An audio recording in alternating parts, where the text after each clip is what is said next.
my son-in-law is a recent college graduate. He graduated last June, then couldn't find a job. A healthy, young 24-year-old, and Ryan got sick with an appendicitis. He had the surgery and that went well, and then afterwards he was recuperating, and the case manager came in and said that he would have to be discharged in 12 hours because the insurance that they had wouldn't pay for him to stay overnight.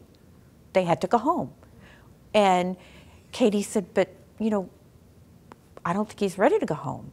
I mean, he's barely awake. I mean, he was home about 36 hours, and Katie called and said, he's vomiting, he's, really, really sick. And I said, well, I don't know, you gotta take him back to the emergency room.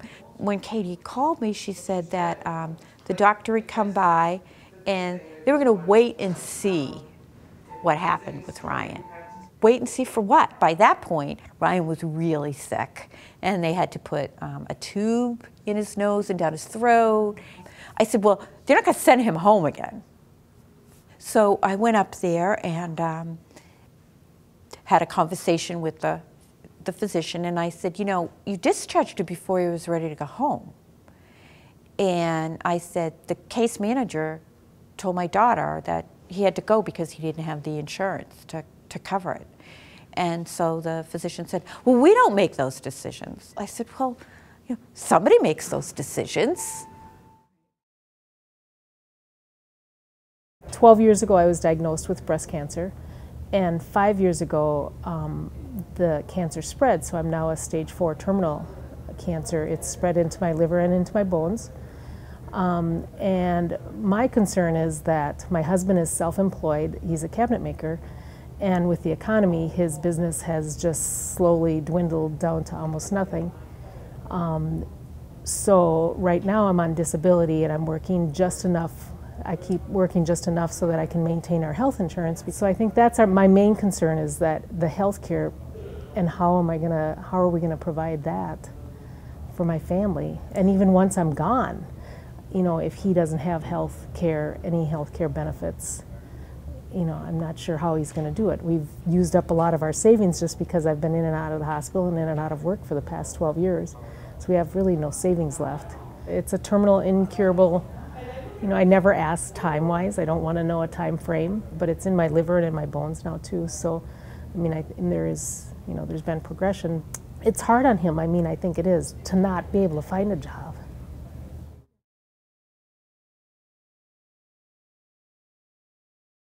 The Main Street contract, I would say, it's so vitally important just because everybody should have the right to care. We should all care for one another. We should all have the right to be cared for.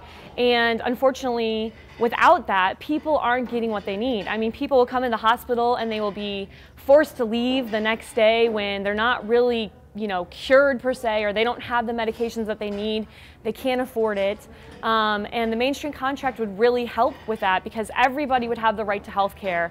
Everybody would have a right to be there. And that is really what I think the campaign is about, is you are in a good cycle, a cycle where you have all the things that you need, where you can get health care, you can get education, you can get good quality of life, of everything, and that is what we need. We need a cycle that is going to continue the good things and not force people in something where they can't get any better.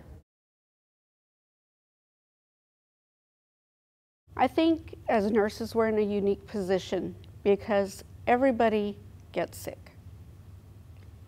Everybody is born, everybody dies, and in between we all get sick.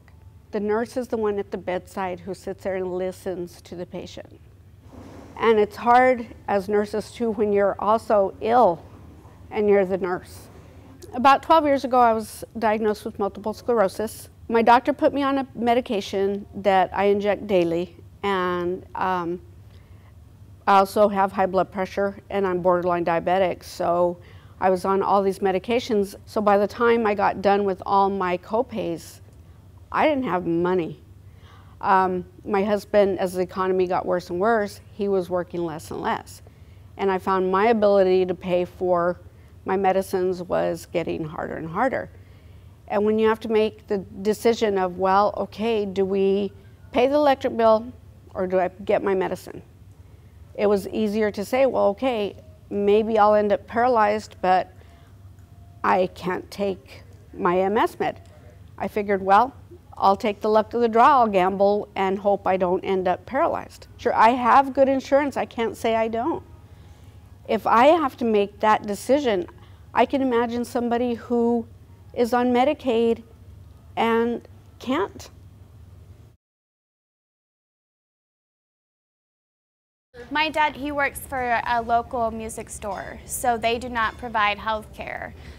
So my mom has him under her insurance because she works for a bigger corporation. But he has several health problems, and we have what's called flex spending. But he usually uses it by mid-year, and their out-of-pocket is used up. So she is not, then she has to take money out of her retirement 401k to pay for the health care bills. They're in their mid-60s, they could retire in a few years, but now my mom is saying she's probably working till she's 75 because she has no retirement funds due to paying health care bills. I do not feel that everyone has the right to retire with dignity. The way it is now. The way it is right now. I feel we need to improve that, and that the Main Street contract will really help put that into place. My son had a fractured ankle 4 days after he got kicked off my insurance and has $70,000 in medical debt that he has no way of paying back and is unemployed. And he has a son and a significant other that he's trying to support, and his unemployment ran out. So we're helping them by paying their rent partially and, trying to help them out financially. My other son went through heavy equipment operator school right when the economy kind of crashed and the housing market took a dump. And, it cost us $12,000 to put him through that school, and then he couldn't find a job. So he has joined the Army, and now he's in Iraq. So that's just, that happens. A lot of people join the military during economic hard times, but we miss him, and that's affected our lives, and now he's a soldier overseas and, wishes he could be at home.